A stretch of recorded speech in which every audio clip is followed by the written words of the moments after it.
Yes, hi everyone. Good morning.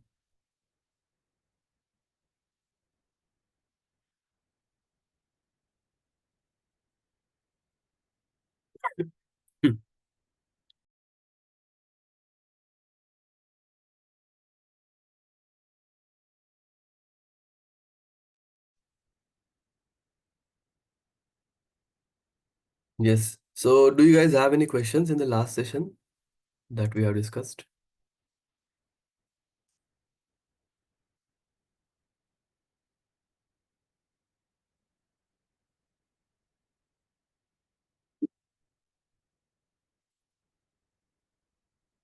Yes, anybody have any questions in the last session, guys?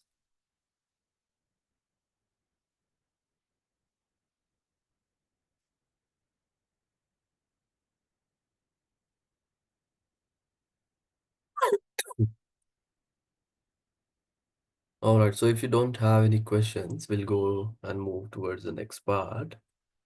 That is new machine learning model we are going to start in today's session, right? So, I'll quickly share my screen.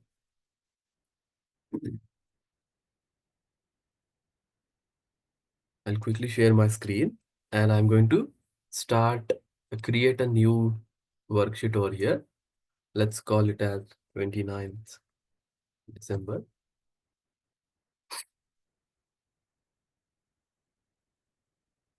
And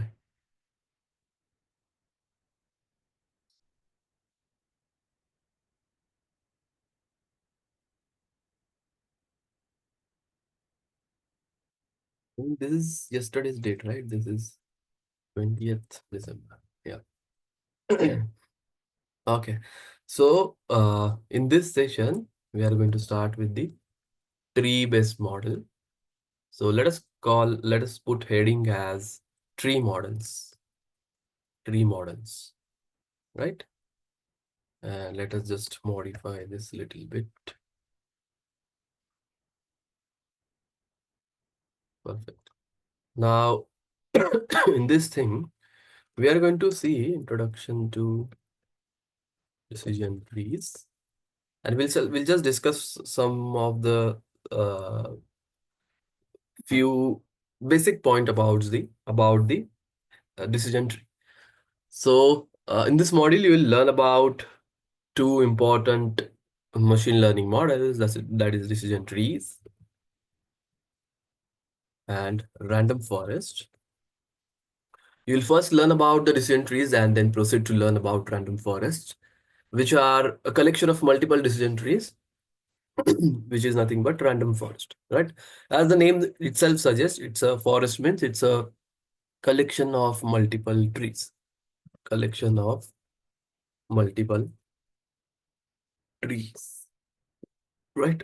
And it is also called as ensemble in technical term. So what do you mean by what do you mean by ensemble model? It simply means collection of multiple models. So if you just take literal word meaning, the ensemble, ensemble has meanings together, right? So it's a collection of models. It is a collection of models. All right. So with high interpretability and an intuitive algorithm, decision trees mimic the human decision making process and are efficient in dealing with categorical data. Unlike other algorithms such as logic regression, linear regression, support vector machines, decision trees do not help in finding linear relationship. So we are moving further, moving beyond your linear models, which we have already discussed. That is linear regression, logistic regression, naive bias, naive bias, or SVM basically. These are the linear models, right? So the decision tree models have high interpretability and it is efficient in dealing with the categorical data as well, right? Now it is, as we have discussed, it is not your linear model, so it do not help to find linear relationship, linear relationship between the independent variable and the target variable variable.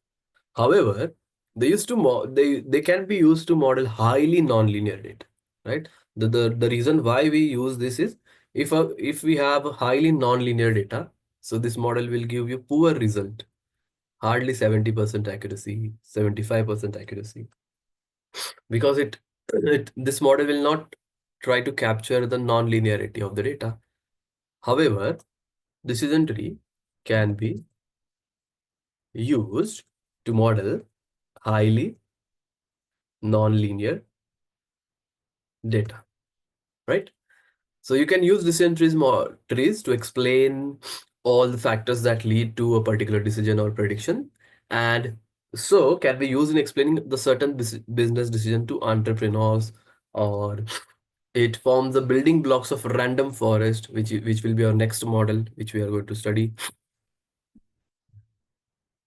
And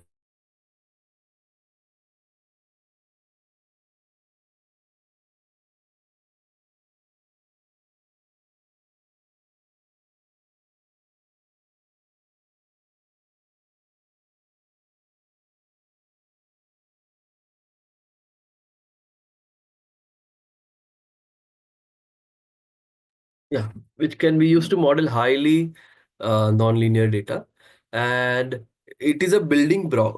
Decision trees form the building blocks for random forest, which are commonly used among Kaggle community. So, do you guys know Kaggle, everyone? Are you guys aware about Kaggle community?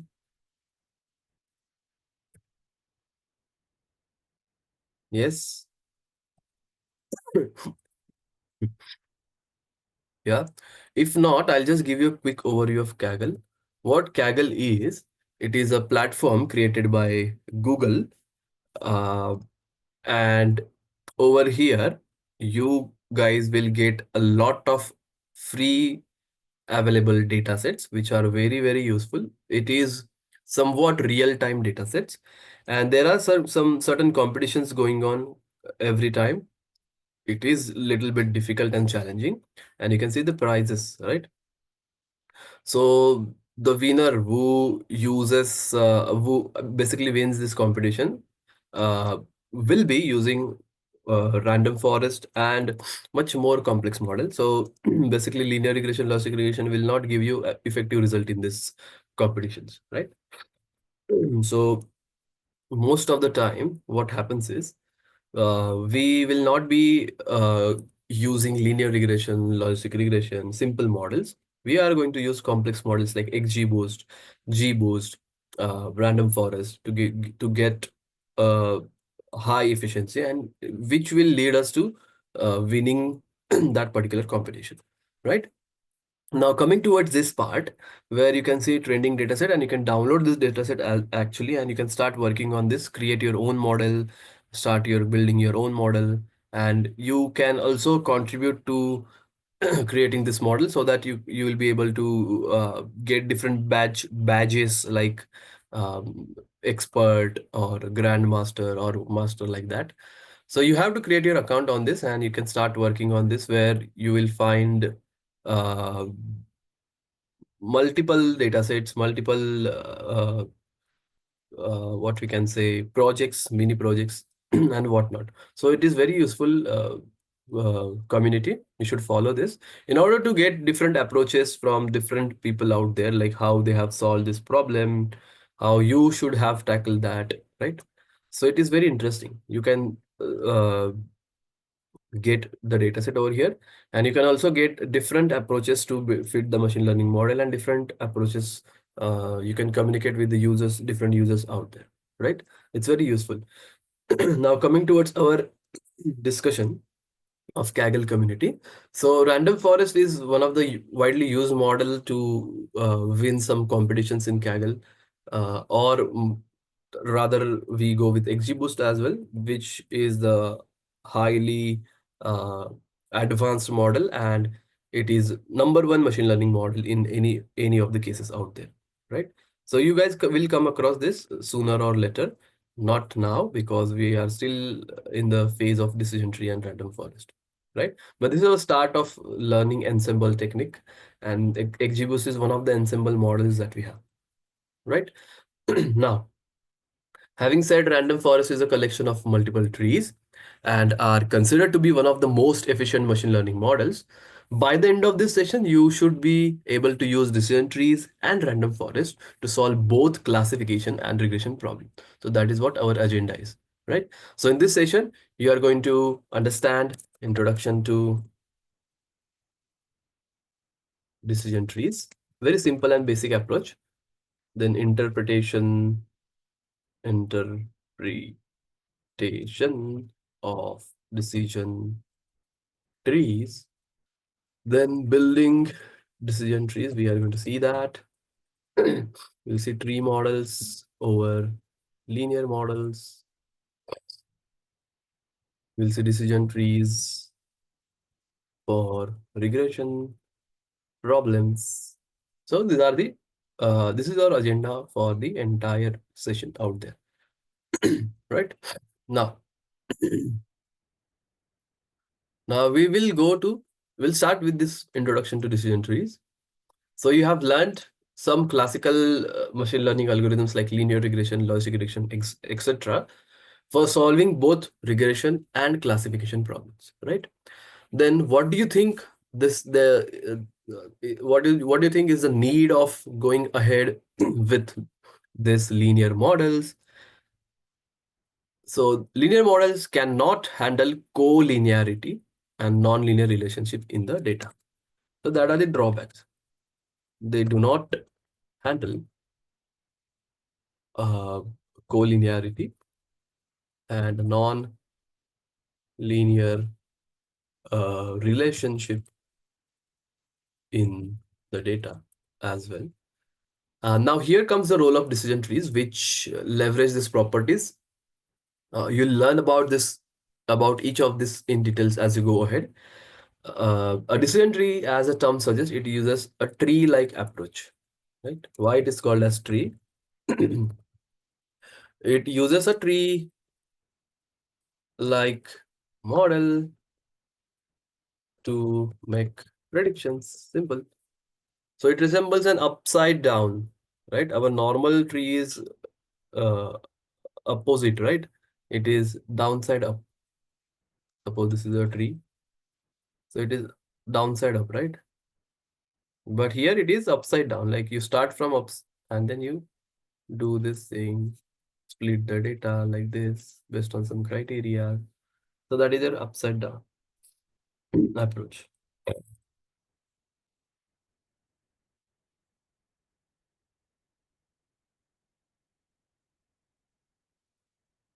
Is it clear, everyone?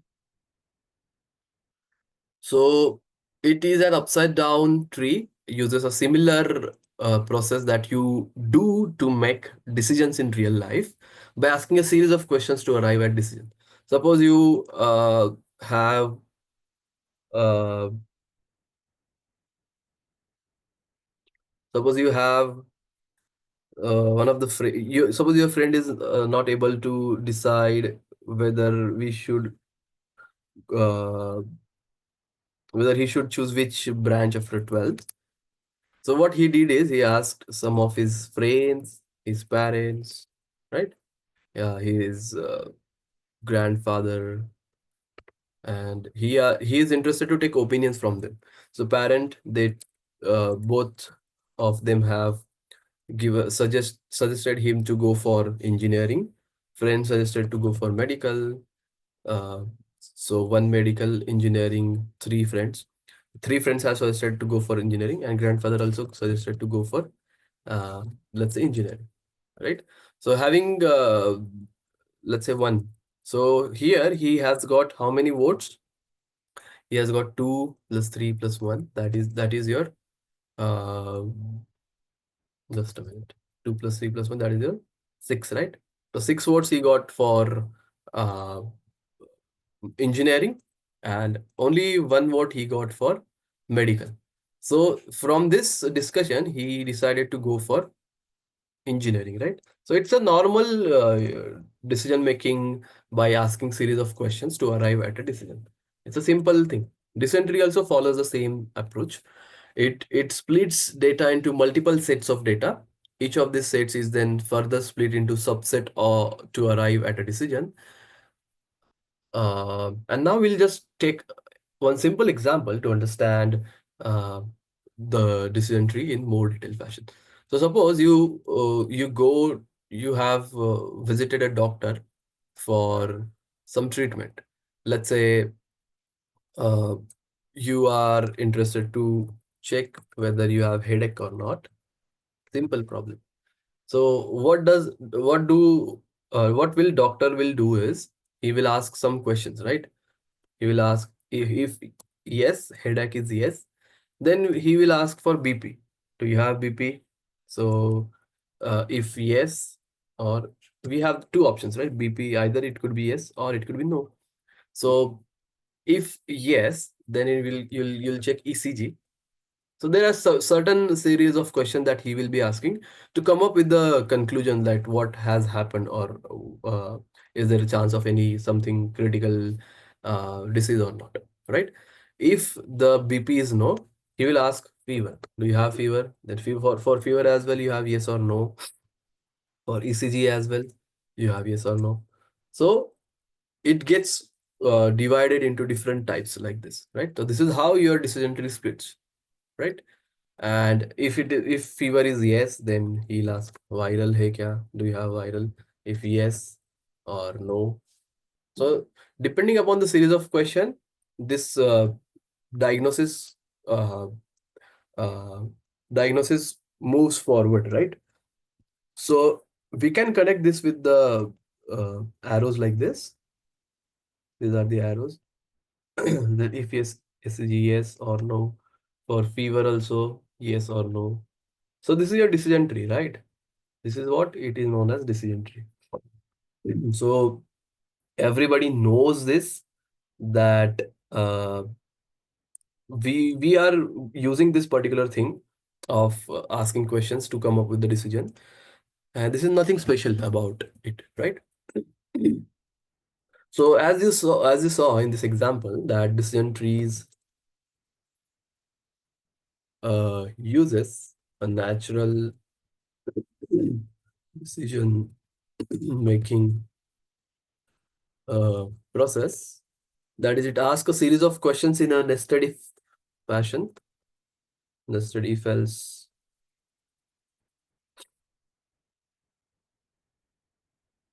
structure.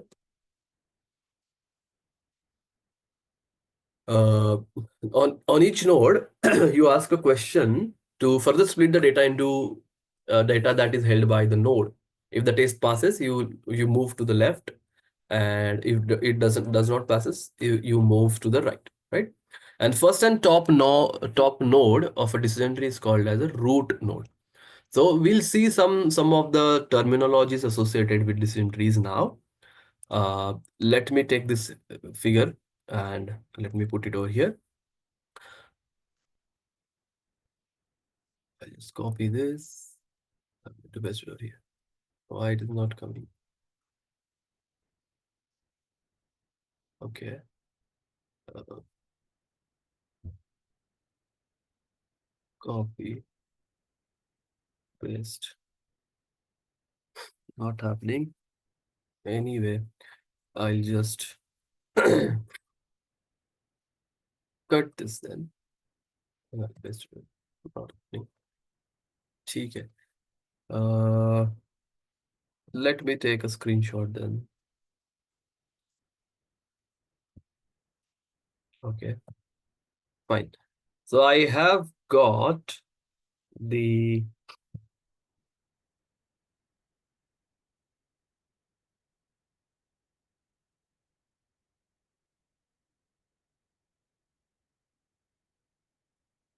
I have got this figure where uh, we are going to understand the significance and understand the each and every term out there. So the first and top node is called as root node. So there's one concept or term associated with decision tree, that is root node. And what is that? The first and top node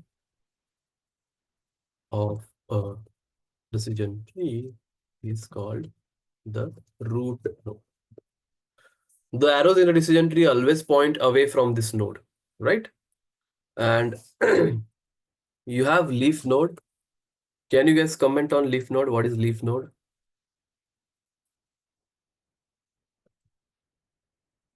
Can I say the node that cannot be further classified or split is called the leaf node? Can I say this?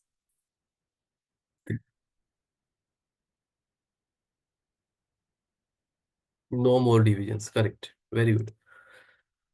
So any node that contains descendant node and is not a leaf node are called as internal node. So even though internal node is not that much significant, but we should take into consideration this node as well. So it's any node that contains descendant nodes and is not a leaf node. It's called the internal node. Right. So we just have understood this terminologies associated with the uh, this node, this different nodes out there. Now, let us take one example where we are trying to understand. We'll try to find what will be the decision for this particular example. So I'm going to take this up.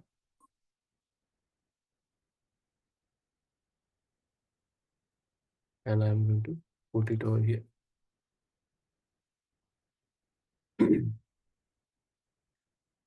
All right.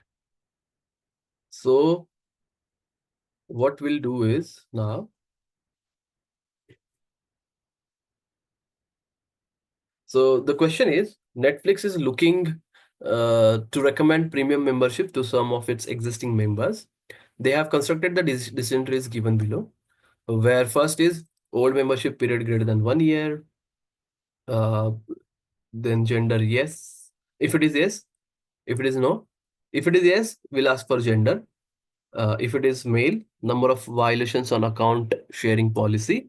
If it is less than 2, we will recommend premium. If it is 2 to 10, we'll also recommend premium. If it is greater than 10, number of violation of account, we'll don't recommend the premium to them, right? If it is female, we'll directly recommend premium. If old membership period is less than 1 year, it is no. It is no. So average hours spent per day, we'll check. If it is greater than 2, we'll directly recommend premium, Netflix premium to them. If it is no, we'll see most watch content. If it is TV show, we'll recommend them. If it is movies, we'll not recommend them. If it is stand-up specials, we'll not recommend them. So based on this case, you guys have to uh, make a decision. Like first case is the old membership period is greater than 1 year. The old membership period is greater than 1 year, and the gender is male, and number of violation is less than 2. So how to, like, what will be your decision? First of all, old membership period is greater than 1 year. So it is yes. Then gender is male. So gender is male. And number of violation is less than 2. What is your recommendation? We should recommend. What is your decision? Guys, for case number 1, what will be your decision? Recommend premier plan. Will recommend premium. Very good. Right? So first case we have already solved. Second case now. The old membership period is less than 1 year. Average hours spent per day is less than 2. Average hours spent is less than 2. This one. And the most watched content type is movies. So what will be your decision?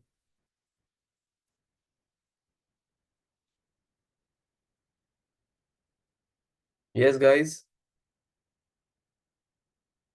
Doesn't recommend premium. Will not recommend. Exactly. Now, third case. Old membership period is 1 year, greater than 1 year, and the gender is female. So, Recommend the plan.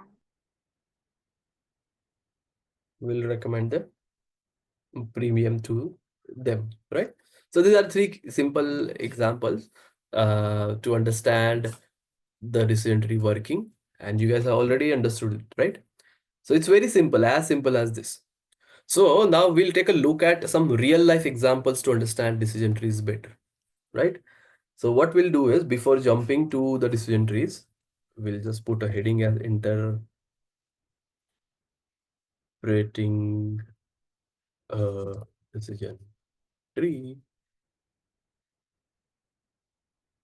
and let us increase the font to, let's say, 15.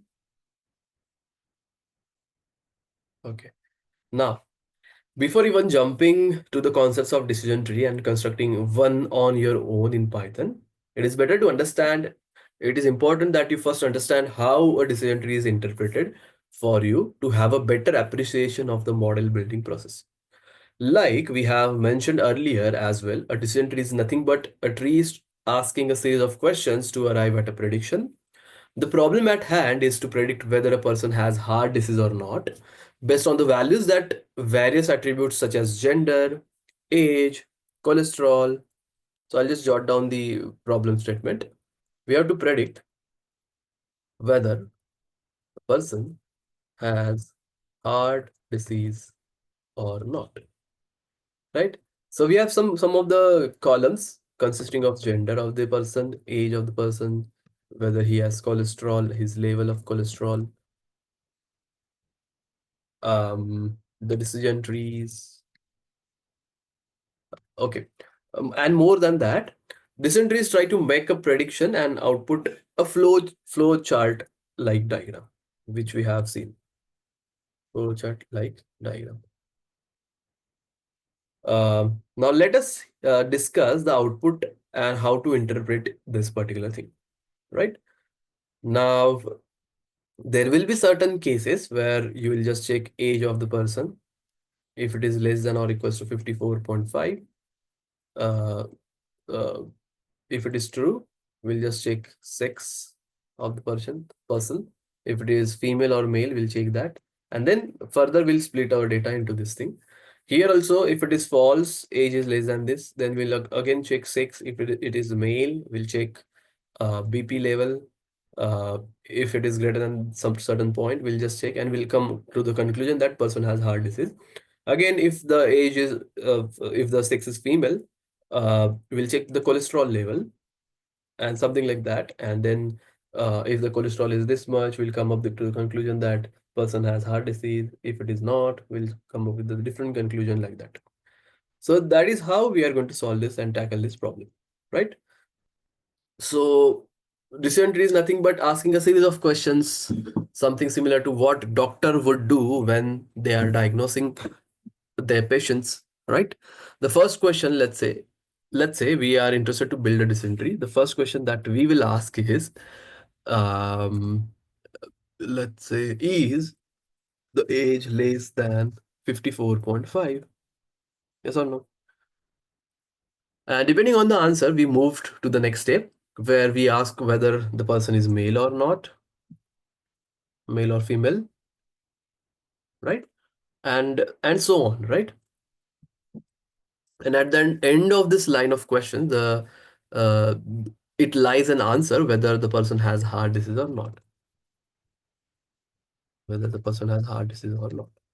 Now, if you were a doctor, you could ask this series of questions, and depending on the answers, you can probably make an educated predictions of whether the patient has a disease or not.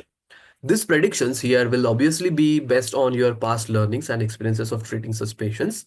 A decision tree does the same thing on the training data. It checks how the patients are doing based on their different attributes, and this acts as the algorithm's experience, right? So, it prediction will obviously be based on your past trainings or past learnings, experiences of treating such patients, and it a decision tree does the same thing. on the training data.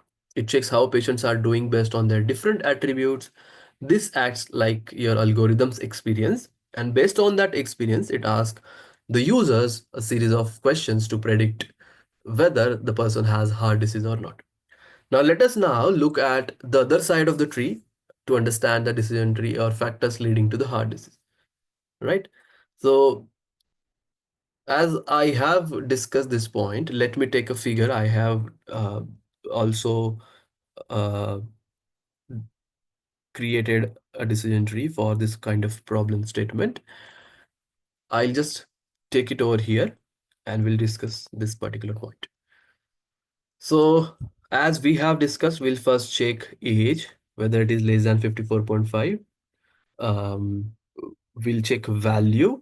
So, we have 101 patient who are having age less than 54.5, and we have 88 patients who are having age greater than 54.5, right?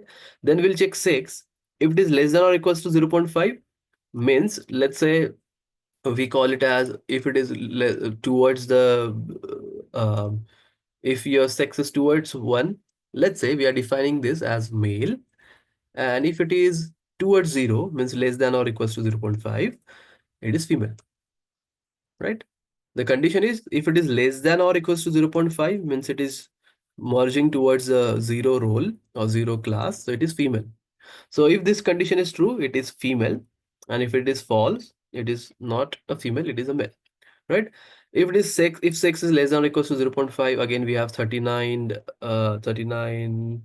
what we can say, female, and 62 male. Here also 62 female, 26 female. And out of this 62, we'll check cholesterol level. If cholesterol is less than or equals to 300, less than or equals to 300, we will check, we will directly predict there is no disease. And again, we'll check if it is cholesterol, if it is not uh, less than or equals to 300, we'll check different thing and we'll predict there is no disease. Again, if age is less than or equals to 40.5, again, the chances of patients having heart disease are very less, so no disease. If age is not less than or equals to 40.5, we'll check this and we'll directly predict the heart disease. Okay. Now, again, here also, uh, on the right hand side also, if female, then we'll check BP. If it is less than 167, there is no disease. If it is greater than 167, there is directly disease.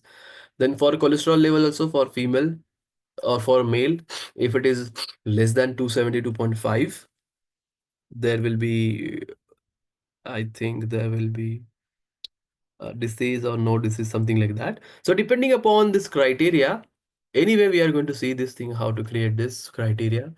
But this is your decision tree, right? So now, uh, it is easy now, as you have seen in this figure, that it is very easy to interpret a decision trees, and you can almost always identify the various factors that lead to a particular decision.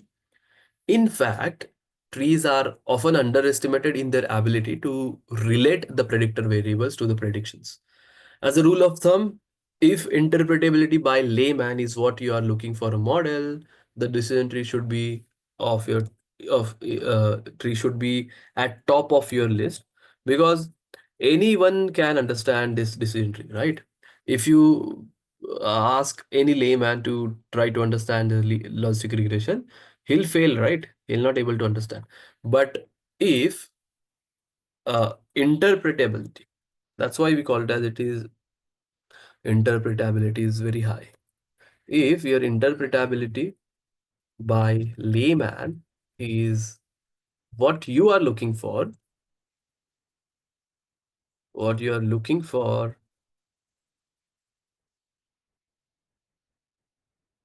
in a model, then decision trees should be at top of your list, right? And in a decision tree, you start from the top. In a decision tree,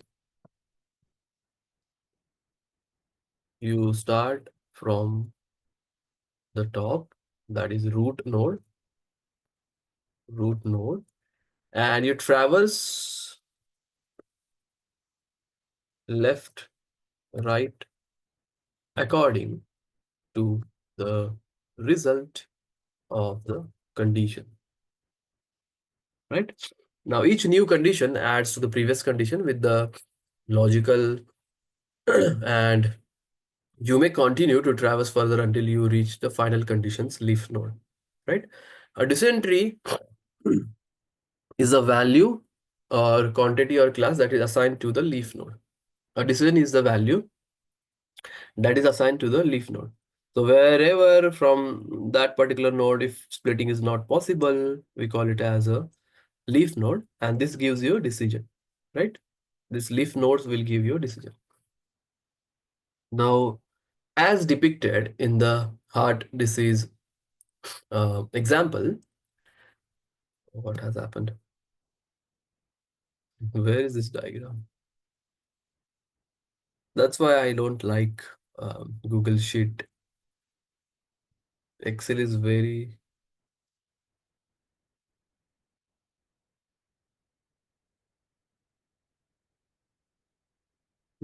Okay. All right.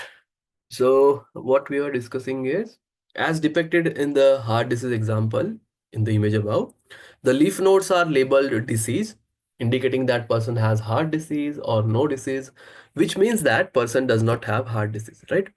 If disease, it indicates that person has disease. In this example, if disease means person has heart disease. And if no disease, it means person does not have heart disease. Simple. Yes or no?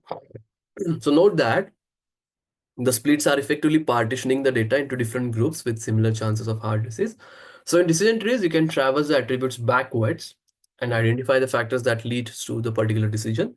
In the heart disease example, the decision tree predicts if the age is greater than age of a person is less than or equals to 54.5, the person is female, her cholesterol level is less than or equals to 300, have low chances of heart disease, right? Low chance of being diagnosed with heart disease. Similarly, there are other paths that lead to a leaf being labeled as disease or no disease. In other words, each decision is reached via paths that can be expressed as a series of if and logical and conditions, right? And that are satisfied together. The final decisions are stored in the form of class labels in leaves node or in leaves, right? Now, very interesting example I would like to take is, I'll ask this question to you. Like, this is your data, just consider this as your data, and we'll just solve very simple questions, and you guys will understand the decision trees in more detailed fashion now. So let's consider this comprehension. Mithali is an incredible cricketer. I think we are talking about Mithali Raj over here. She is highest leading scorer in female cricket. She plays cricket only when the pitch is dry and the field is well lit. Based on the past observations, you also know that she doesn't play cricket when either the pitch is wet or the light is dim, right? So we have different conditions. You can solve this by just taking pen and paper as well. So what is our condition is she plays cricket when pitch is dry. So pitch, let's add pitch. We have dry, we have wet, right? Uh, so if dry, she plays cricket. So play is possible. If wet, no play. We have one more attribute that is light, right? Light.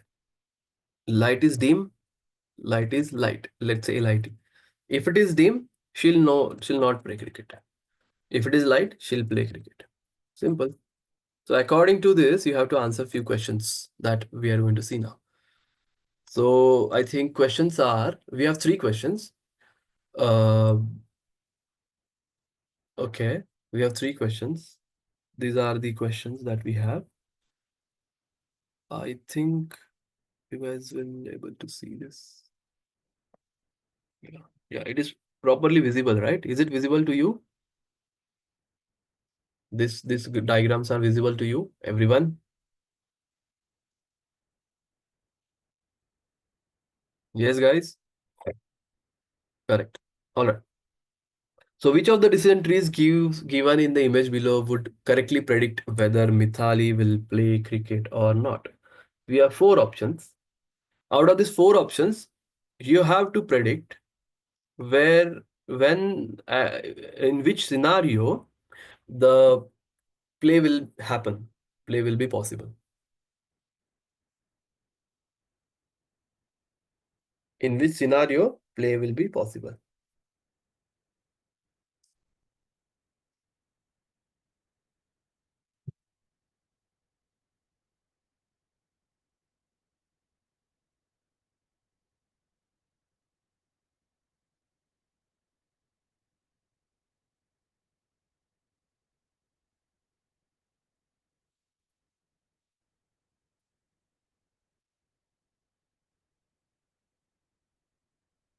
Very fast.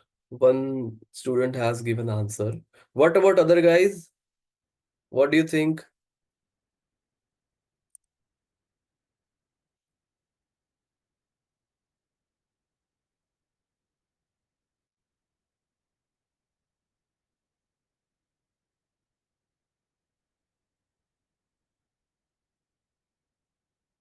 What do you think, guys?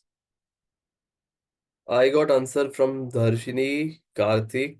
Karthik is partially correct. Just think about another answer, Karthik. Your first answer is correct. What about other answer? Yes, Murli is correct. Only three student knows this. What about other guys? We have 15 students today.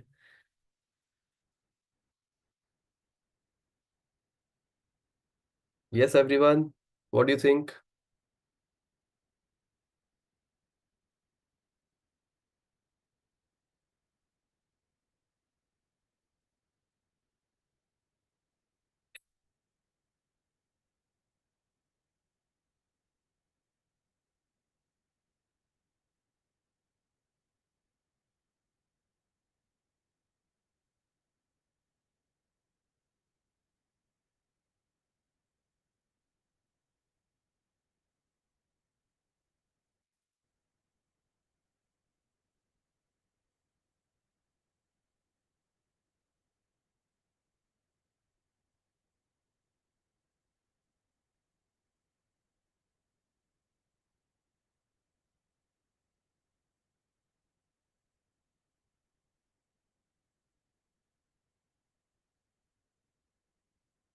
Yes, guys. What do you think?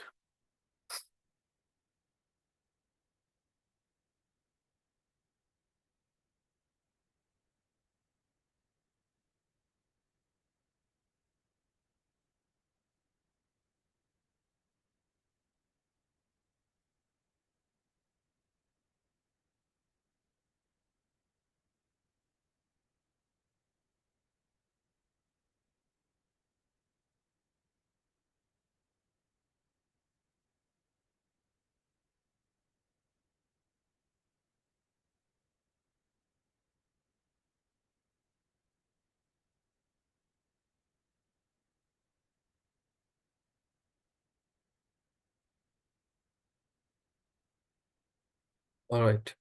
The answer is A and C. If you just take A, if peach is uh, dry, field is well lit, she will play. So we have uh, first option was correct. If peach is dry, field is well lit, she'll not play.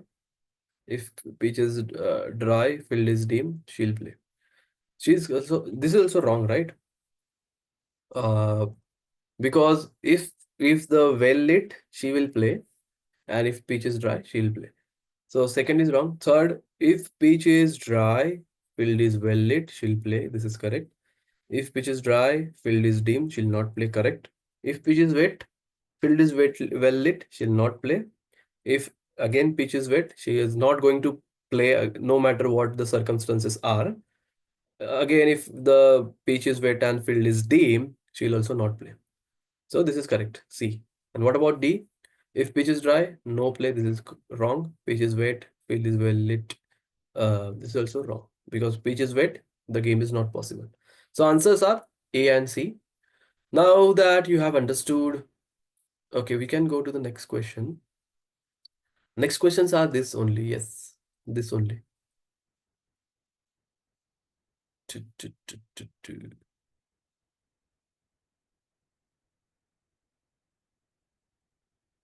Okay, now that you have understood how to interpret and interpret the end results of a decision tree, let us learn how to actually construct this tree in the first place itself, right? It's again very interesting part. That is our third agenda of the session, which we have written down over here. Interpretation is done. Now let us see the building of decision trees. Building of decision trees,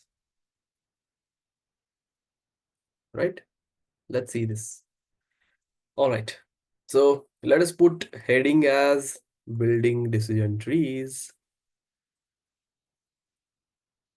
Let us put heading as building decision trees. And let's do this where we will just kind of increase the font and do this thing. All right. Now that you have learned how to interpret decision trees, you must be wondering how does one exactly build decision trees and what is the tree building process. As expected, it involves performing a series of splits. Let us understand this in more detail fashion. So first step is let's write down steps. First step is it's a recursive means endless. Recursive means endless binary splitting, right? We do splitting, right? And it is binary, yes or no fashion. That is partitioning the data into smaller subsets, right? My second step is I'm going to select the best rule from a variable, that is attribute,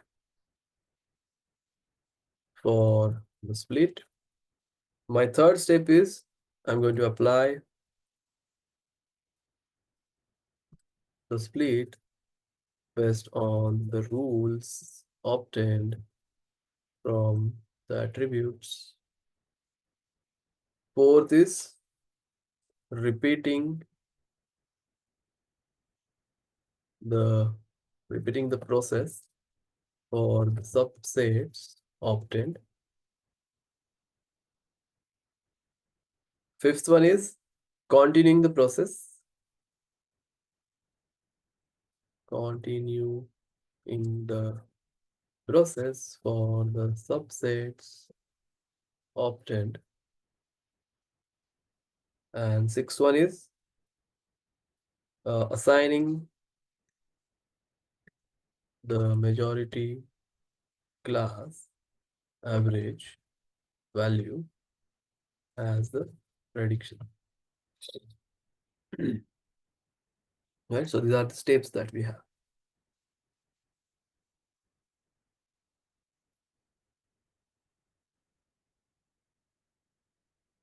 So what we do is we do recursive binary splitting and partitioning the data into smaller subset like this.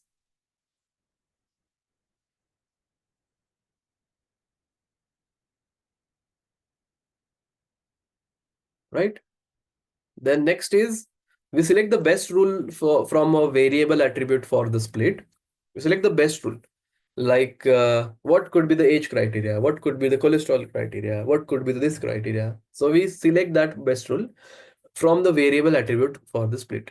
Like what could be the cholesterol criteria if it is less than or 300, less than or equals to 300. What could be the blood pressure criteria, what could be the age criteria. According to that, we select the best one. Again, this is something which we are going to discuss in more detailed sense after some time.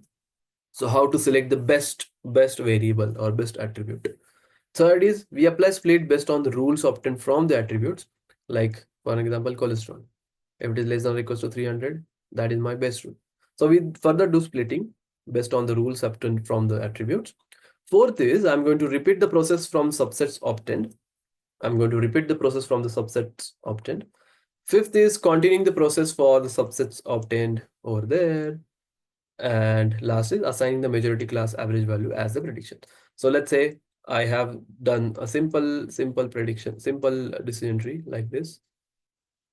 And let's take that same example of cricket. If the uh, field is dry, sorry, here it would be wet, right? If field is wet, if field is wet, there is no game. If field is dry, we'll check light. If it is dim, no game. If it is light, there's a game, right? So for an example, you have got 5 for no play and let's say 8 for play. So what will be your final decision? Final decision. Majority of the class. What's your majority of a class? What is your majority? Is it play or no play? We have got 8 for play. We have got 5 for no play. So what's your majority class? Play. So you'll take a decision. You'll take either you take majority class where there is a classification problem, or you take average of the majority where there is a regression problem. Let's say, let us say you are interested to predict the price of a mobile, let's say, and you come to the conclusion that price of a mobile is, let's say, what we can say is, here we have multiple, let's say 50,000, 20,000, 30,000, 40,000, like that. So we take average of this. Where we take average, where there is a regression problem, right? Because for regression, can we take mean? Can we take majority? We cannot take majority. It's a number. Regression is a number, numerical. So we have to take what? We have to take average only for that. So it is as simple as this, right? One more thing, you might have many questions lingering on your mind, as I have discussed, like what will be the best split, what will be the where we should stop the splitting, right? So as I discussed, generally, like you may have many questions lingering on your mind, like what is the best variable for the splitting? How do I know what is the stopping criteria? So I just write down few questions over here. What is the best variable for the split? Variable for the split. How do I know the stopping criterion, and so on?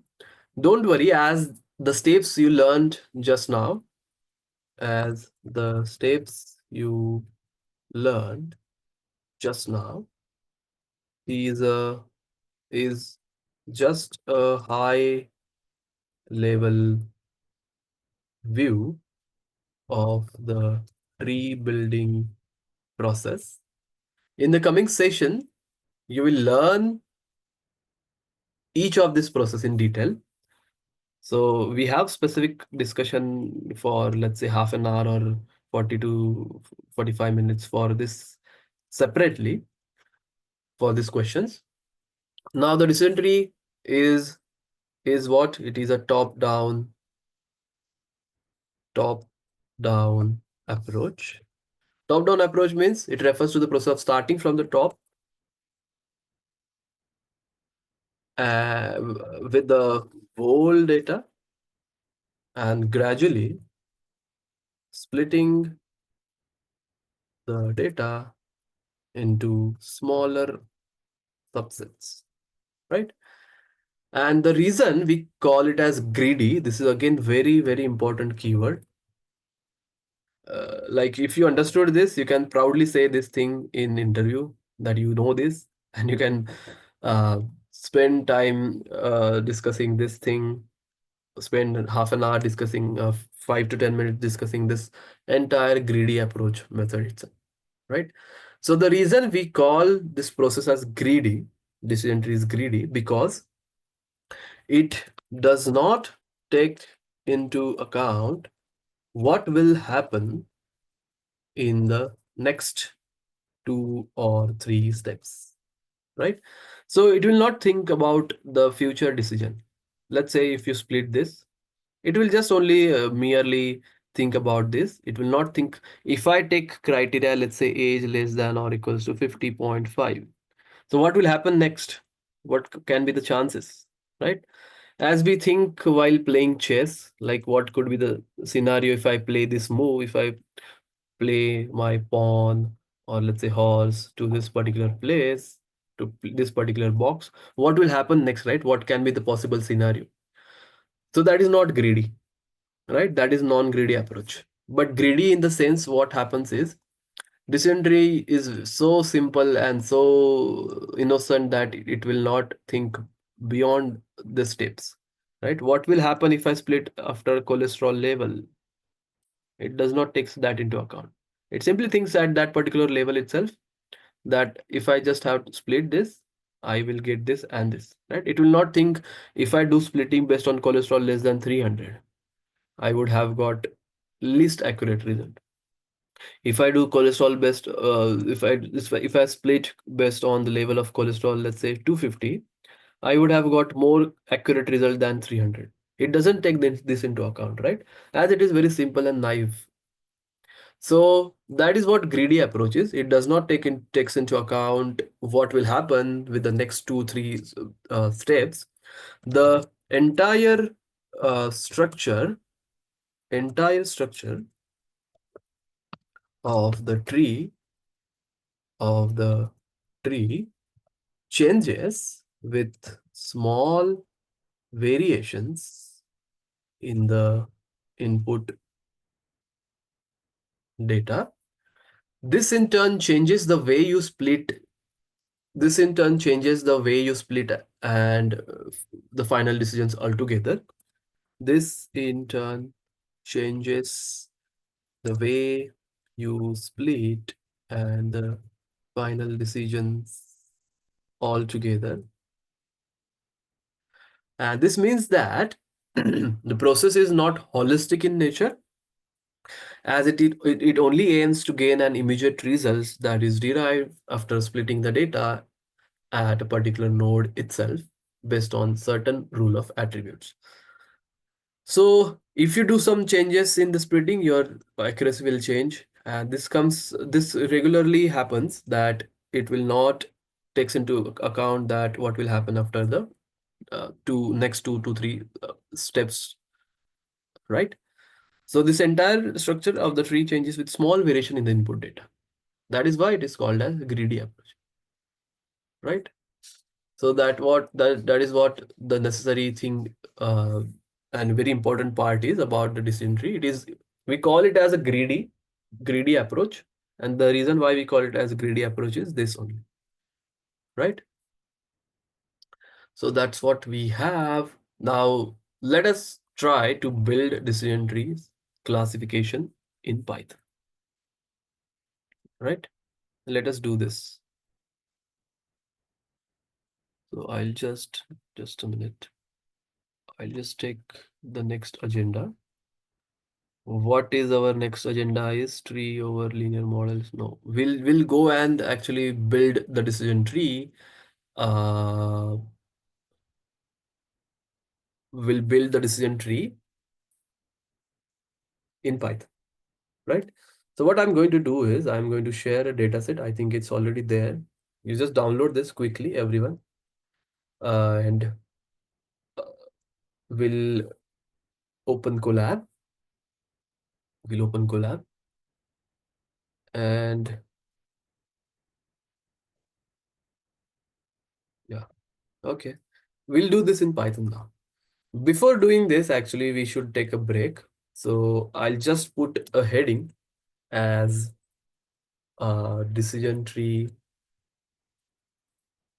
hard disease prediction. And I'll just upload the data itself, and we'll just take a break for 10 to 12 minutes. So I'm just going to upload hard v2.csv. This one. Click on open. Click on OK. All right. Now what we'll do is we'll just first read data and we'll take a break. So importing the necessary library. We'll import pandas as pd. We'll import numpy as np. We'll import matplotlib dot py plot as plt. We'll import cbon as sns. And we'll write a def is equals to pd dot read underscore csv. And this is my data, which is equals to this, right? And I'm going to check def dot here, where I'm going to get this one, right? All right. Now here, I'll just explain the data, what this data is all about. We have age, we have sex. Sex is already encoded. 1 means male, 0 means female. And cholesterol level, BP level, we already have that. And heart disease, 1 means we have heart disease. Person has heart disease, or 0 means person does not have heart disease. So heart disease column, I'll just decode this for you. Anyway, it's very simple. 1 means person has heart disease, and 0 means person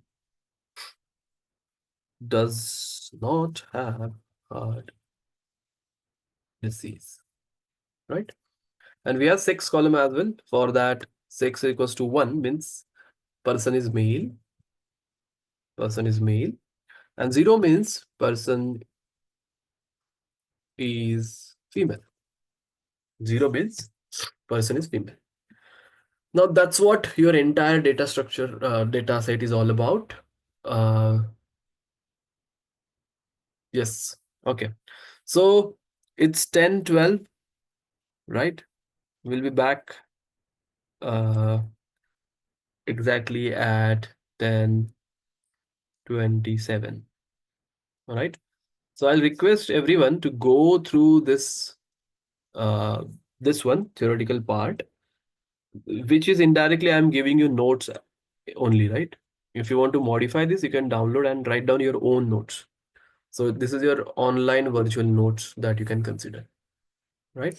So let us have a break till 10:27.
All right. So let us start with this. Very first thing, which is very important over here, that decision tree does not require any data pre-processing technique or steps because it is a non-parametric model, right? So I'm introducing a new word over here, which you will find it in your Google Sheet. Let's say, okay, let's write down timestamp so that you'll understand what has happened after break. So at 10:28, we have discussed this point. We have discussed that decision tree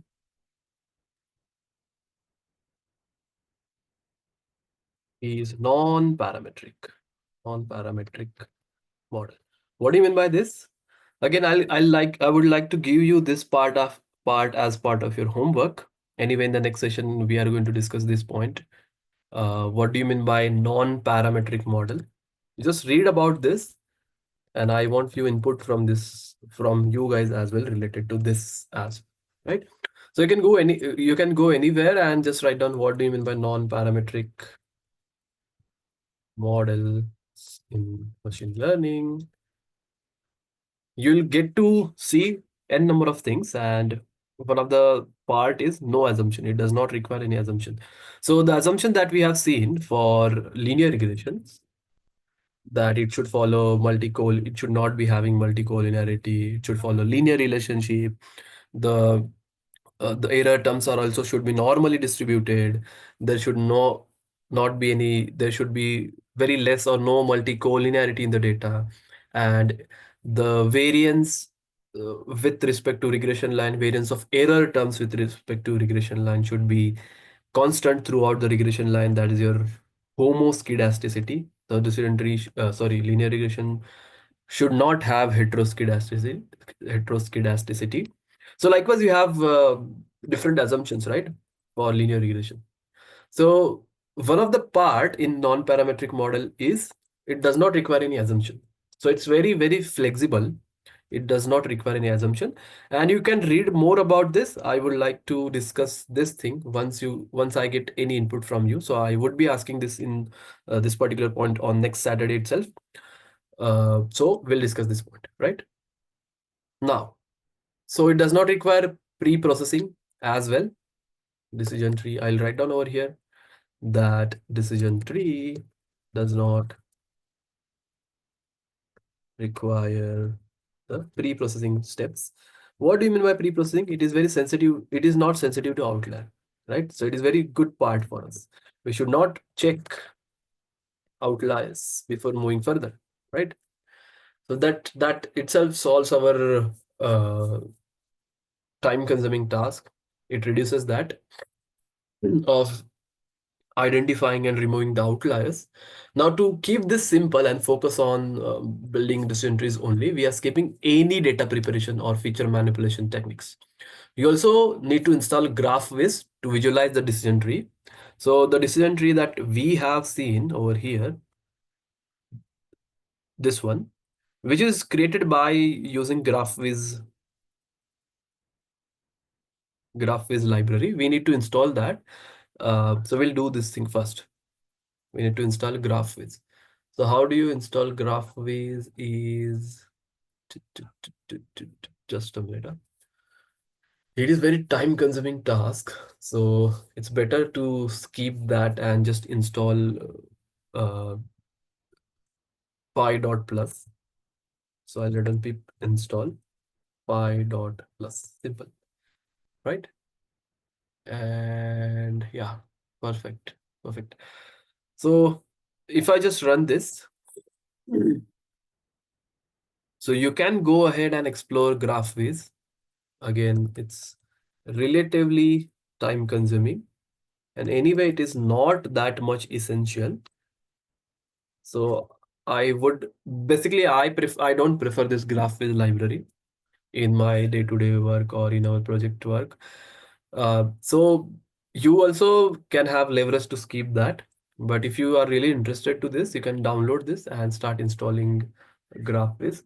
You'll find sufficient amount of material on web itself, or if you just go to YouTube, you'll find different ways to install GraphBase, right? It's very simple, not that difficult. So if you just write down install GraphBase, you'll be able to get this.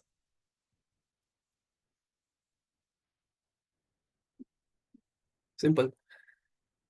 So that's what we have. We'll skip this.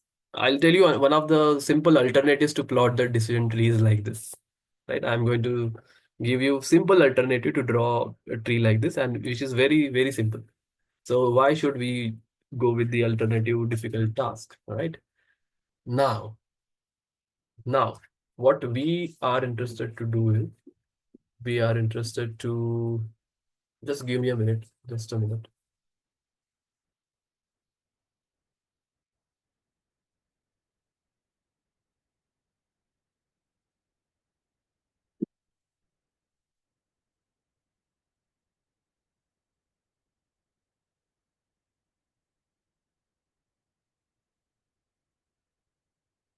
Tree models, perfect. All right. So this is our data. We already have checked the head of the data. Then, as I told, directly we can go to train test split. Directly we can go to train test split. So from scalar dot model underscore selection, we're going to import train underscore test underscore split. And we'll do x underscore train, comma x underscore test, comma y underscore train, y underscore test is equals to train underscore test underscore split. We'll write down x comma y comma train underscore size is equals to 0.7 comma random underscore state is equals to 42 or anything you can write that, right? Now we'll just check x train. Okay, x is not defined. We have to do this thing, no? Putting the variable to x, that is index. What do you have? You have all the independent variable. So in this case, your target variable is heart disease. So we'll just drop that from x equals to 1. And I'll put heading as putting the response variable, that is your target variable, to y. And I'll just write on y is equals to df of heart disease, and x trend x will do trend split. We'll just check shape of the data. This is your shape of the data.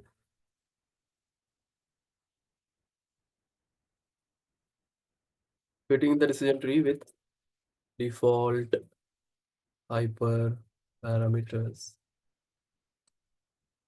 apart from max underscore depth, which is 3, so that we can plot and read the tree.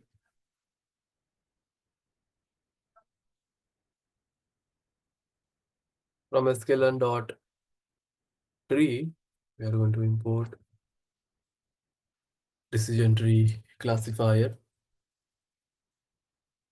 We'll write down dt is equals to decision tree classifier. In that, we'll pass max underscore depth is equals to 3. dt dot fit train from y underscore train. Right? All right. Now, what is this max depth? How I got this? If you are curious enough, you are going in the correct direction. What we will do is we will go to decision tree classifier official documentation of sklearn. And here we have several parameters that we can pass inside this while calling the model itself. I just have used max. I just have taken max depth. I just have used max depth, uh, in which you can pass only integer value, only integer value. So it can be any integer, 1, 2, 3, 5, 6, any integer. If you select minimum sample split, it can be any integer or it can be any float value. So you can pass that. If you are selecting criteria, you can select any values among these values, Gini, entropy, and log loss, and whatnot over here, right? So anyway, this is known as hyperparameter tuning, which we are going to do in the next session itself. You guys will understand that which parameter we should take and what is the ideal value of that parameter. One more disclaimer I would like to give is there is no any hard and fast rule that you should take only max depth. You should take only max depth is equals to 3, which I have taken. It's not like that. You can always keep on experimenting this, always keep on trying this in order to get the maximum accuracy. So it is always and always trial and error method. Nobody on this planet will be having an idea about the ideal value of max depth which we should use to check the or to increase the accuracy, right? So nobody, no one, even though experts will not be having any idea about this, that which parameter, which value of this parameter you should choose, right? So you don't need to worry about this. You can pass any random parameter. So I pip install 6. Then I'm going to import the required packages for visualization from ipython.display. I'm going to import image. From 6, I'm going to import string IO. From sklearn.tree, I'm going to import export underscore graph with, and I'm going to import py.plus comma graph with over here, right? Then I'm going to plot tree with max underscore depth is equals to 3. No module IPython. This generally will give you guys error itself, so it's better to skip this. Now I'm plotting the tree with max depth is equals to 3, where okay. Instead of this line, as I told, it requires graph viz, right? It requires graph viz, and I think we don't have graph viz with us. So even though if I use export graph viz, I'll not be getting the output, right? So as I told, I have a very simple alternative for this, which is it working? But image is not there, no? Yeah. All right. So instead of this, I'll tell you one simple alternative to just draw a diagram, plot a diagram. So you write down from sklearn.tree, we import plot underscore tree. So it's very simple and basic and very quick way to plot the tree. So alternative method for graph is uh, for those who are facing issues with visualizing a decision tree using the GraphViz software, and can use another function called plot underscore tree from sklearn.tree. So you can read more about this function sklearn.tree. You can read more about this sklearn.tree from the official documentation here, sklearn.tree. So what you can pass, how to plot tree, everything is given over here. You can explore this article. Again, it's not uh, necessary, but you can go and explore that. All right. So the code for visualizing decision tree is what I am going to write. Code for visualizing a decision tree using plot underscore tree. All right. So we'll write down from sklearn.tree import plot underscore tree plt dot figure size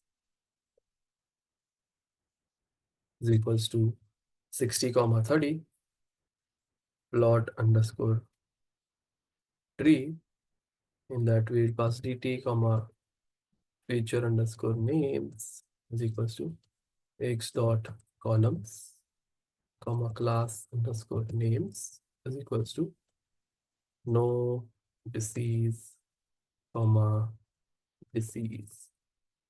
And I'll just write down comma filled is equals to true.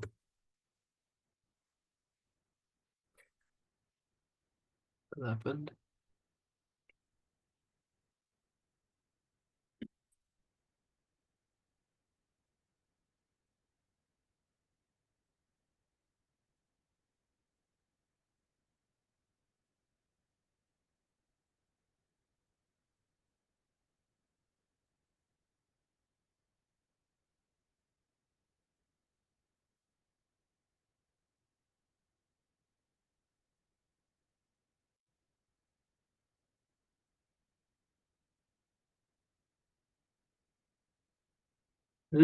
Decision tree parameter plotted must be instance of class 2 classifier, decision tree classifier, or instance of sklearn.pre class of decision tree regressor. Got A6 cholesterol, 270 rows into 5 columns instead.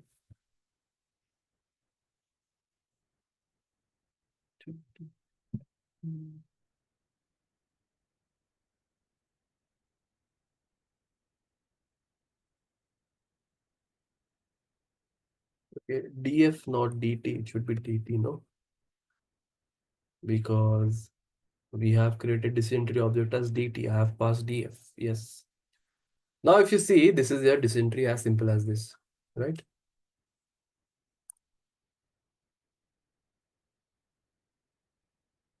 So age is less than or equals to 54.5. Sex is less than or equals to 0.5. Cholesterol is less than or equals to 300. And these are the values that you have, right? Simple. So that's how you can plot a decision tree model, right? Now I can put heading as evaluating a model performance, which is left for us. Evaluating the model performance. I'll add on y underscore train underscore grade is equals to dt dot predict. In that I'm going to pass x underscore train, y underscore test underscore grade is equals to dt dot predict. In that I'm going to pass x underscore test. And from a scalar dot metrics, I'm going to import confusion metrics, which we already have discussed, right? And accuracy score, which we are going to find. So I'm going to print the accuracy score between what should we write? Okay, I need to calculate training accuracy. So I will find y train and y train parade, right? And I'm going to call confusion matrix. In that, I'm going to pass y underscore train, y underscore train underscore parade. This is what I have. So my accuracy is 74% over here. And this is my confusion matrix. Then I'm going to print accuracy score between y test, y test parade. And I'm going to pass confusion matrix between y test and y test parade. So for testing accuracy, for training accuracy, we are getting 74% as the training accuracy. But for testing, we are getting very less, that is 60%. And this comes up, this tells you, this is the beginning of the entire new story. That is your overfitting model. So overfitting. And what is overfitting is whenever your model performs good in training set, but fails to perform, or we can say generalize well on testing set, that moment is called as overfitting. That is called as overfitting. So what is overfitting? whenever your training accuracy is high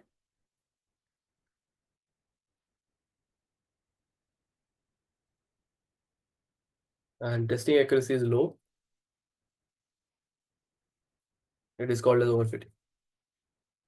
So yeah, now how to check this? The ideal value is the difference between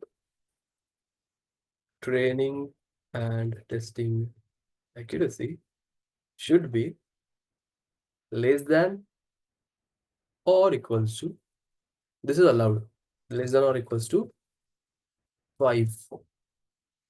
That is allowed, right? So if suppose I would have got testing accuracy as let's say 70%, training accuracy is 74, difference between them is 4%. This is what something which is allowed, and we don't say it as overfitting. But as here difference is 14%, which is quite high, we have to look into this concern of overfitting. And remember, always and always your decision tree model is overfitting. Remember, it is always overfitting. So it's a thumb rule or it's a problem associated with decision tree, that decision tree model is overfitting model. So that's a problem associated with this. And how do we solve this problem? We have several ways to solve this problem, which is something which we are going to discuss after uh, some sessions. But we have regularization for this, which is one of the good step. We have cross validation to remove the overfitting. And yeah, that's what we have for the overfitting concept. And again, this is very, very, very important as far as your interviews are concerned. So in order to understand this, let's understand the bias and variance, right? So it's always, it is always going to be one of the favorite interview questions you can come across, bias and variance. So what is bias and what is variance? We'll just try to see this. So I'll just take a diagram for bias and variance trade-off, which will help you guys to understand the actual terms associated with this. All right. All right. So just a minute. Let me um, take another figure. Just give me a minute.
Okay. So let us discuss this bias variance trade-off. Um, so what is bias? Very first point. What is bias? So bias means training data error. What do you mean by bias? Error associated with training data. That is known as bias. What is variance?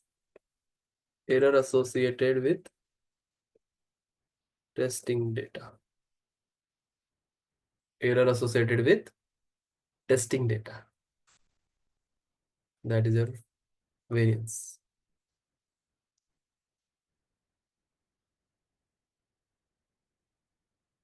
Bias is error associated with training data. Variance is error associated with testing data. Now, uh, both are the error, right? So both should be high or low. Both should be, both are the errors. So both should be high or low.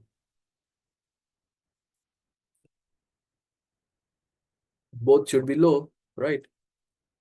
Both should be as low as possible. But the problem here is there is always a trade-off between bias and variance.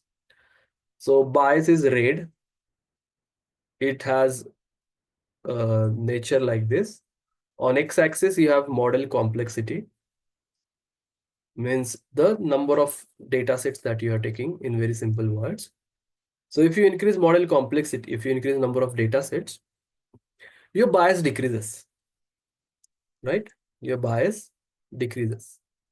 On the other hand, if you just take the variance, it has a nature like this. Whenever you change the complexity of the model, your error changes, variance changes, like error associated with testing data increases. Error associated with testing data increases, right? So how to come up with the conclusion that we should have very low bias, very low variance, right? If I take this, suppose if I take this position, my model has high variance at this point, but low bias. But it is not acceptable. If I take this position, my model has high bias, but low variance. But I should have a point where I should get a low bias and low variance. It is not possible, right? Low bias is here, low variance is here, low bias is here. So we cannot have this uh, position where we can get low bias and low variance. So that is what is known as bias variance trade-off. So ideally, the point should be this, where we compromise on some of the values of bias and variance. Even though at this point, the bias and variance are not low, because low variance is this point, this location. Low bias is also this location, right? But we are selecting this point where, let's say, bias and variance is not that much low. Let's say here we have 10 bias, here we have 20. So still that is fine because we are at the equilibrium junction of the low bias and low variance, and that is allowed. And that is what our task is to achieve this position where we have low bias and low variance, right? So that is known as bias variance trade-off, right? Now, in order to understand bias and variance, I'll just put a simple story over here. So the trade-off when you choose to accept less for one thing and to get more for another, it is known as trade-off. For example, when you buy a phone, there can be a trade-off between price and quality. Yes or no? We often heard about bias variance trade-off in machine learning. The obvious question that comes into mind are, why do we need to do this trade-off in the first place itself? What kind of sacrifice we are making, and what we gaining by doing that, right? So the central issue in all of the machine learning is the fundamental question in machine learning is how do we expect a model which has been built by using a finite amount of training data to work well on something model has never seen it at all, right? The fundamental question is this, like how can we expect a model which has been built by using a finite amount of training data to work well on something the model has never seen at all. How we can expect this? So let's imagine you are learning to drive, uh, spend a couple of weeks, spend a couple of weeks driving a car that has dual control car, and a driving instructor to guide you over there, driving on safe roads, following every traffic rule. After that, you passed test and got your driving license. On the very next day, in a very happy mood, you took out the car for a drive, and you saw this. You saw a very different kind of scenario where you saw a traffic jam or something like this, right? Something like this, right? Just imagine this. So a shocker for you, right? Over here. These things are not new, especially when you're driving in India. A driver has to deal with many challenges which he did not face during the motor training period. The real test for your learning happened on a road where you drive by yourself with a steering wheel in your hand and things you learn during the training. So you will not encounter when you are driving in the traffic, yet you are expected to drive your way around without any accidents, right? So this scenario is pretty much similar to what we encounter in machine learning. We have limited amount of data to train on, where we try to abstract general enough from the data which can be used on unseen data and which we did not encounter before. Now the question is how to abstract general enough from the data. So a thumb rule for this is when in dilemma, you choose the simpler model. Just remember this. When in dilemma, you choose the simple model. So what is this concept? Simple is always better, right? So this is known as Occam's razor, which is a philosophical uh, concept put by I'm not aware about this. We'll just check. Put by some philosophical, or it's a principle from philosophy. Yeah. Suppose an event has two possible explanations. The explanation that requires the fewest assumptions is usually correct, right? Another way of saying is that more assumption you have to make, the more unlikely an explanation is. So it's a philosophy, and you can read up more about this Occam's razor concept. We are just using it in our machine learning principle as well. It's a principle from philosophy. Suppose there exists two explanations for an occurrence. In this case, the one that requires the smallest number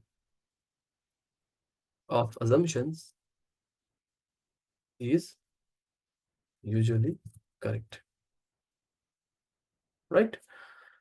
Now, shaving off unnecessary complexity, which is what we call it as razor. Shaving off unnecessary complexity. So Occam's razor in a machine learning concept says that making a model as simple as possible, but not simpler. Making model as simple as possible, but not simpler.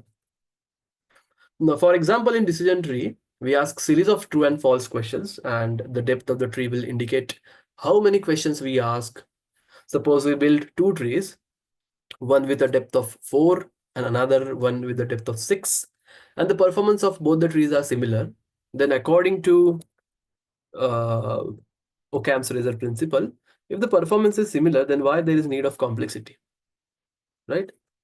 If performance is similar of these two decision trees, then why there is need of this, right? Then according to Occam's razor principle, we should choose a tree with a depth of 4, and as it asks less number of questions, it is a simpler tree compared to a tree with the depth of 6.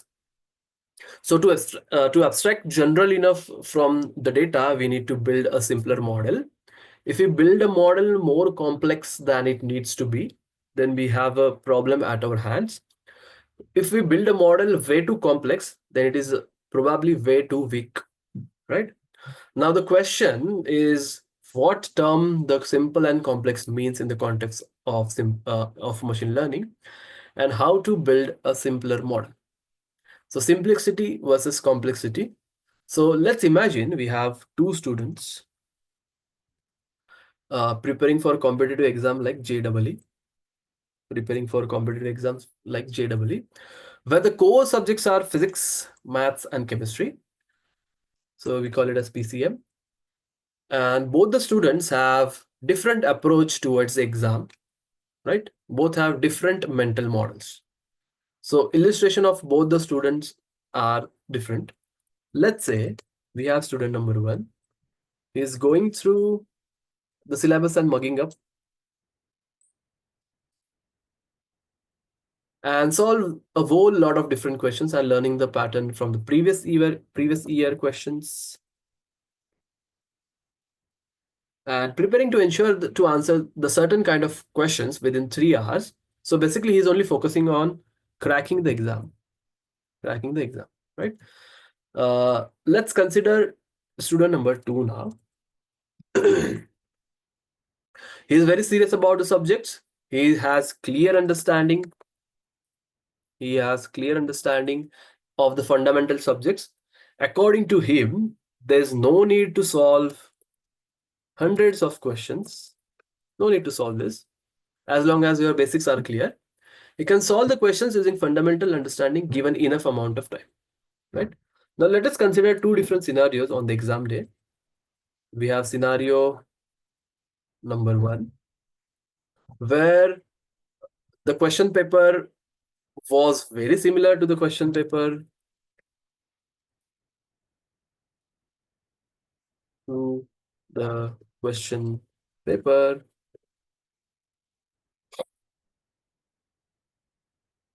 uh, of last few years. And here, student number one solved a very high number of questions correctly. His whole mugged up thing worked here, and he will crack the exam for sure, right? But what about student two for this? He'll crack the exam for sure. But what about student number two? On the other side, however, you could have solved all the questions, but the time was not enough for him, right? And will be less likely to crack it. Now, scenario number two. Here, National Testing Agency decided to surprise everyone. The question paper altogether was a new one with different pattern. New question paper with different pattern, with different pattern. And no repeated questions this time. No repeated questions this time. And after seeing that, the question paper student one just frozen down, where student number two,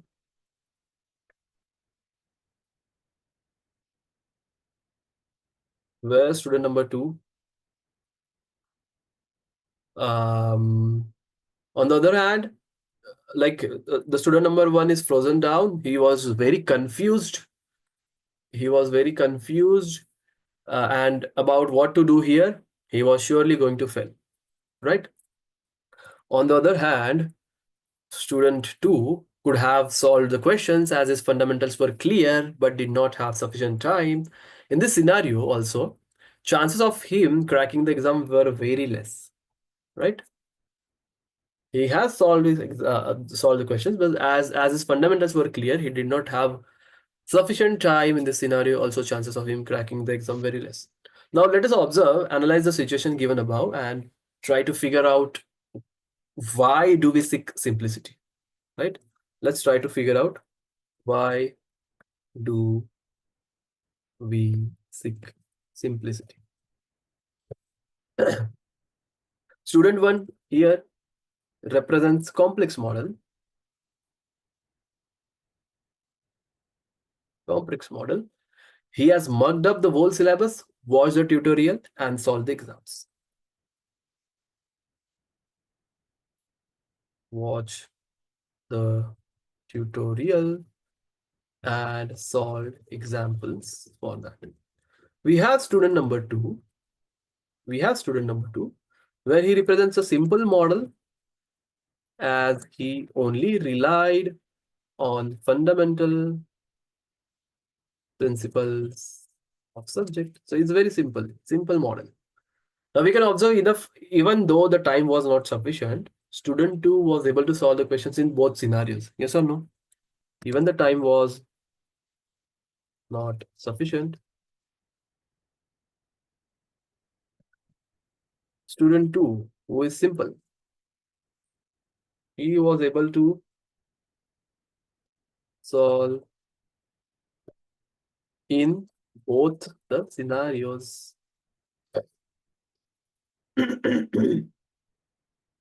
And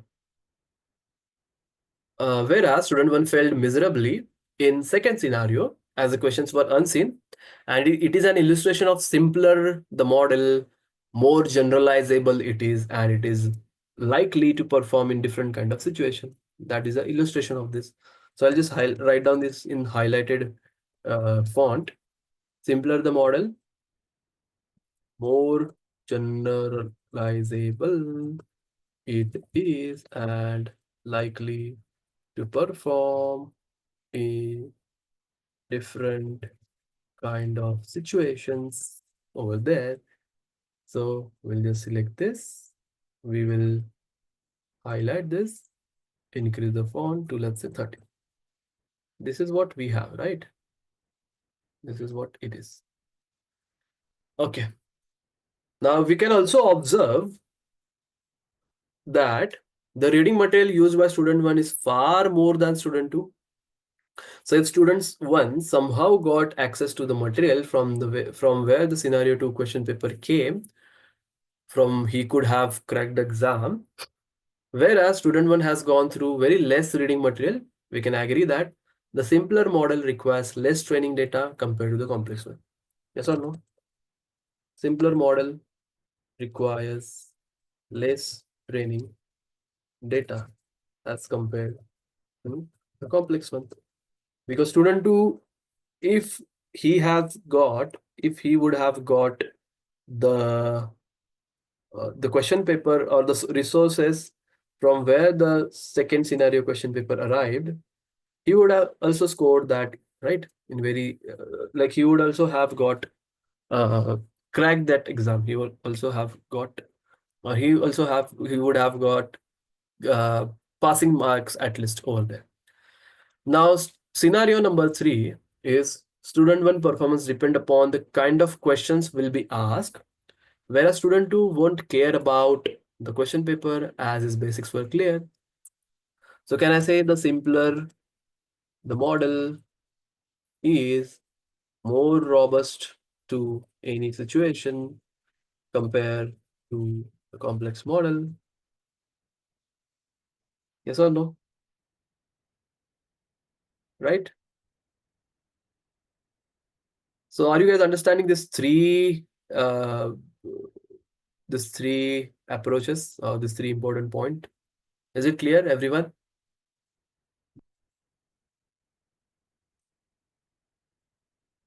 Right? So, but simplicity has its own disadvantages. Has its own disadvantages. And what are those disadvantages? We'll discuss that in the next session. So That's what the whole agenda to discuss the bias and variance is. Bias variance trade-off is. So okay, let us discuss this for 5 minutes and then we can have a Kahoot or a quiz. So as we have seen about chances of student two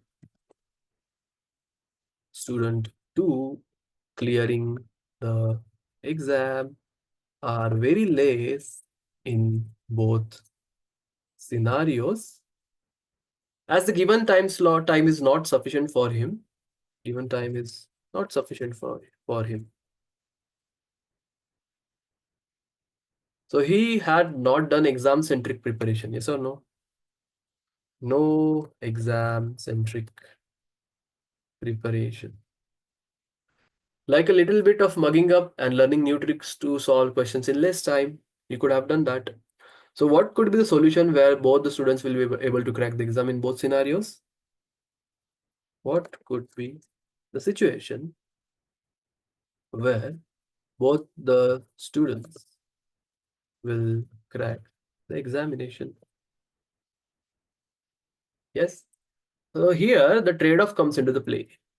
Right? Trade-off means balancing the disadvantages of both the uh, um, bias and variance, or student number one and student number two. So student one needs to mug up less and try to gain a fundamental understanding, I can say. Whereas student two needs to mug up some parts and solve questions. Excuse me. Yes or no? So that is what the solution is. That is what the trade-off solution is. That is what your bias variance trade-off is, right? So we have to keep balance between the bias and variance in order to achieve this position, right? So there are still one or two more points are required, are remaining about the overfitting, underfitting part. Underfitting, that we are going to discuss in the next session, right? Now, if you have any questions, if you have any doubts, if you have anything to ask, you can ask before moving further with the quiz, right? Yes, guys, do you have any questions?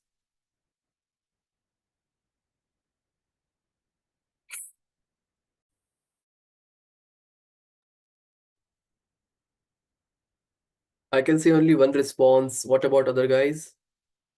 Anybody have any doubts, any questions?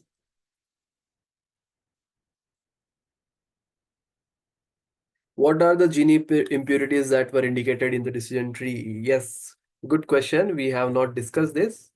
Whenever we are going to discuss this, you guys will get an idea about this, because we are still in the basics of decision tree, right? We have not touched the complex part.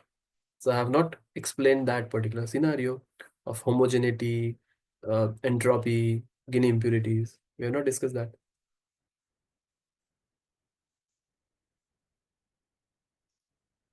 Yes, Prasita. So we are going to discuss this. Don't worry. We are still at the basic phase of decision tree, right? All right. What about other guys? You can ask questions parallelly.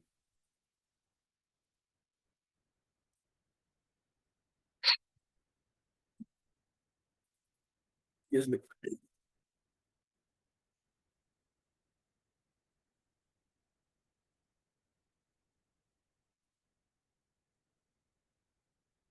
Okay. Now what we'll do is you guys will be having a quiz. Anyway, that quiz is related to some of the topics that we have not discussed till now, because these modules are still left for us.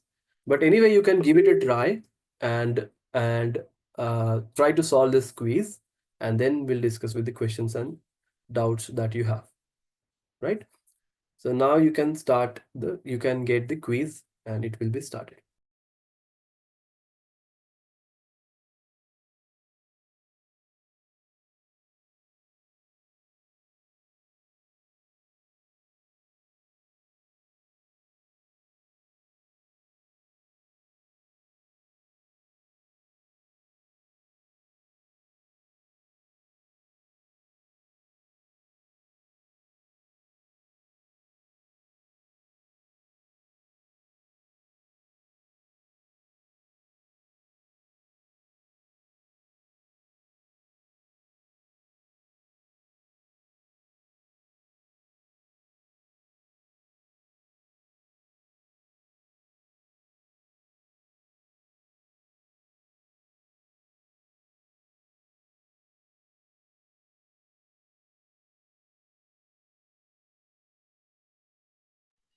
Everyone, please join fast. We'll start the quiz within 1 minute.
Shall I end the session or it will be continued?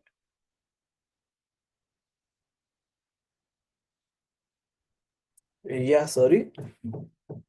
Shall I end the session or you will be continued? I can take for if they have any questions, we'll discuss for 5 minutes. Okay. Yeah, Okay. thank you. Thank you.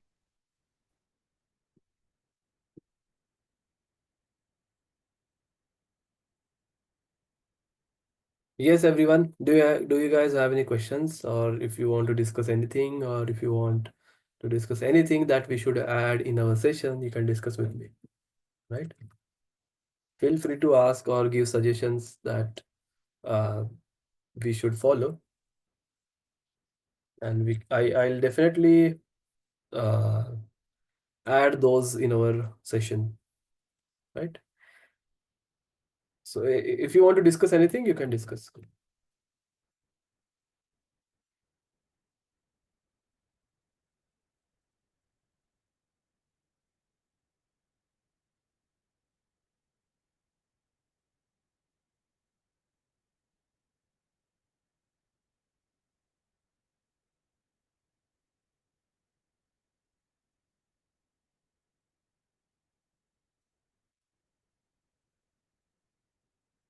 Yes, everyone. Do you have anything to discuss?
Yes, everyone. Okay, sometimes can you use difficult examples? Difficult examples I can definitely use, but this is something which we should relate to, right? Difficult example means I can take real-time examples, but in order to understand the difficult concepts, let's say bias and variance, we should understand it in very simple manner, right? And again, I would like to say that Occam's razor is the best one, right? So no matter what the concept is, you should always be able to answer that particular concept by using a simple example, right? That is what is also expected in the interview as well, right? Instead of just going with the difficult examples and chances of you that you will uh, forget or find it difficult to explain will be very high, right? So always remember basic examples, simple examples are the one which you should study to have a clear understanding of what the terms are. Like what is bias, what is variance, what is overfitting, right?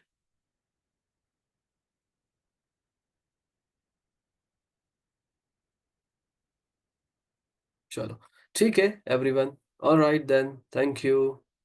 I hope it is clear for everyone. It's time to put more efforts now because we are gradually moving towards a difficult or more challenging phase in machine learning. So it is always advisable to go through each and every recordings, try to add your own notes, practice it, uh, practice the hands-on part, right?